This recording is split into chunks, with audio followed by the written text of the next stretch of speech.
Oh, well, you know what? Research indicates that a child's cognitive, social, emotional, and physical behavior is best developed during play. Now, our Mandela Monday Hero is taking a step further by using play to create a safe haven from the social ills of one of the country's most underprivileged community.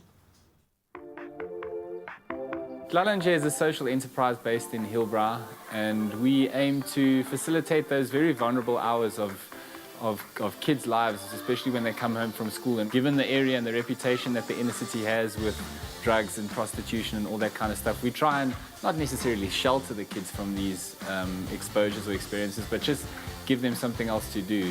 When chartered accountant Michael Luptak realized there was more to life than just financial success, he decided to use his business skills to transform children's lives. Nicholas and I started Dlala on the 13th of October 2012. We both had professional careers at the time. He was working as a journalist and I was working at a global auditing consulting firm.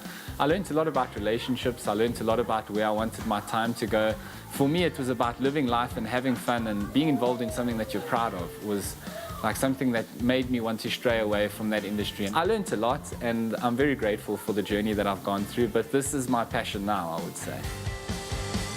The backgrounds of some of the youngsters that engage with the store is very varied. I think it's difficult to try and be stereotypical and say that, you know, the cliche thing that these guys come from poor backgrounds. So I suppose the spectrum is very wide in terms of what kind of backgrounds the kids come from. The community centre at Dlala offers the children of Hillbrow a place where they are safe and a diverse, engaging environment for play and learning. Most parents work during the day and kids come in and do their homework, and some people live in small spaces. Some people come here just to relieve themselves, because some kids are being abused at their homes and stuff, but when they come here they're more free. At Dlala I like doing my homework, and also I like playing soccer and doing all those kind of stuff, having friends, meeting new people.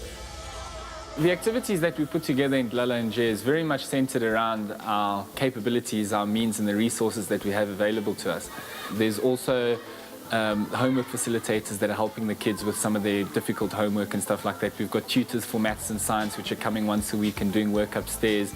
We've got arts and crafts workshops that happen all the time. We've got a stage for performing art behind me where we host a lot of talent shows and things like that. We've even got a skating clinic now on a Saturday, which is cool, you know. What makes Michael and his team unique is the sheer amount of passion they have for supporting the children, and they have big dreams for the future. Michael and Nicholas wants this place to grow.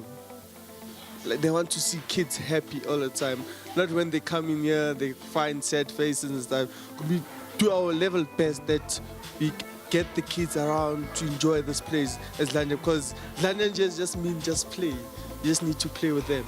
To see change in a community is incredibly difficult if you don't have this perspective of long term. So I would love to see the changes that we all think of by kids getting to school and getting a, you know, exemption into university, or, you know, finding a sports career through rugby or through boxing or something like that. But, you know, we've only been around for 4 years. At the moment, it's just like an avoidance measure to the realities that are in the street, you know. So for us, it's quite comforting to know that there's a safe space for kids to be, where they can hang out and do stuff that they want to do. This is what it is at the moment. It's super casual and like just trying to make it work, you know. Michael's brave decision to change his career and help the next generation means inner city kids have a place that inspires belief in themselves and their futures.